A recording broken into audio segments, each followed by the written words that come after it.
ગુજરાત સરકારના નિર્દેશન મુજબ આજરોજ એક ઉચ્ચ કક્ષાની મિટિંગનું આયોજન કરવામાં આવેલું, જેમાં આવતીકાલે તારીખ 7/5/2025ના રોજ જામનગર જિલ્લામાં આપણો વ્યૂહાત્મક સરહદી જિલ્લો છે અને સંરક્ષણની રીતે પણ ખૂબ અગત્યતા ધરાવતો જિલ્લો છે.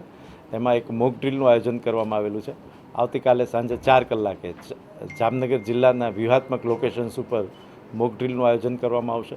સાંજે 4 કલાકે એક સાયરન વાગશે, ત્યારબાદ મોક ડ્રીલનું આયોજન કરવામાં આવશે અને ત્યારબાદ રાત્રે 8 કલાકે તમામ નગરજનોને, સમગ્ર જામનગર જિલ્લાના નગરજનોને બ્લેકઆઉટ કરવા માટેની પણ અપીલ કરવામાં આવે છે.